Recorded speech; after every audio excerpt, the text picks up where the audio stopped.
रबिया को कुतुब बीनी का बहुत शौक था, खास तौर पर वो परियों की कहानियां बड़ी रग़बत और शौक से पढ़ती थी। एक दिन स्कूल से वापसी में उसने एक बुढ़िया को देखा जो कदरे परेशान मालूम हुई। जब रबिया ने उनसे अहवाल पूछा तो इन्होंने बताया कि कुछ खास मोती यहाँ गिर गए हैं जो सफेद रंग के हैं और तादाद में 11 हैं। बिनाई कमजोर होने की वजह से मुझे मिल नहीं रहे।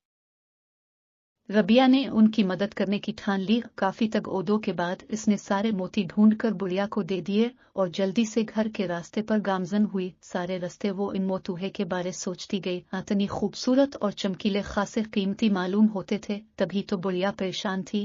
वो स्कूल से छुट्टी के बाद काफी वक्त लाइब्रेरी में गुजारती थी, इसलिए वो अक्सर घर देर से पहुंचती थी। रात के खाने के बाद थोड़ी देर घर की छत पर टहलना इसका मामूल था। आज काफी खूबसूरत मौसम था, बिल्कुल साफ विशफाफ व दिलकश सा चांद पूरे जोबन पर चमक रहा था। हर जानिब चांदनी की किरणें फैली थी। हुआ से पत्तों की सरसराहट अचानक हर जानिब भीनी भीनी खुशबू फैलने लगी। दूर से एक रोशनी का हाला करीब आने लगा, जैसे चांद बासी धरती की जानिब रख्त सफर है। आहिस्ता आहिस्ता मंजर साफ हो रहा था। इसकी अलिफाड़न कुछ तितली की मानिंद थी। बिलाखिर वो करीब आ गई। वो एक बहुत हुसैन और जमील सफेद लिबास में मलबूस, हाथ में छड़ी लिए एक पी थी। चांद की किरणों से बना आंचल इसका, हाथ में लिए मोतियों की छड़ी, चेहरे पे हर वक्त नूर का हाला, जिस्म है जैसे चांदनी की मूरत। रबिया थोड़ी सी परेशान हो गई, लेकिन प्री ने इसे हौसला दिया कि वो इसके एहसान का बदला चुकाने आई है। प्री ने इसे बताया कि स्कूल के बाद इसने जिस बुढ़िया की मदद की थी असल में वो मैं थी। मुझे सब चांद प्री कहते हैं।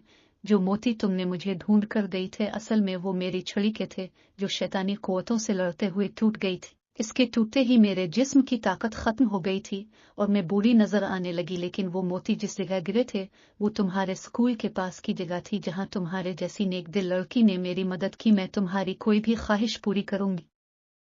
रबिया ने झट से पिस्तान देखने की ख्वाहिश जाहिर कर दी। प्री ने रबिया का हाथ पकड़ा और छड़ी घुमाई तो वो फौराए पिस्तान ने दरवाजे पर पहुंच गई, जो बादलों और उससे ढका हुआ था। वो अंदर दाखिल हुई। पिस्तान बहुत हुसैन व दिलकश था। लाल, नीले, पीले, सुनहरी, नारंगी और गुलाबी हर रंग के परों वाली परियां वहां मौजूद थी। चांद प्री की शान सबसे अलग थी। हर रंग के फूल, फूलों से लदी डालियां, हर रंग के फूल, फूलों से छपी पहाड़ियां, हुआ में रक्स करती परियां थी।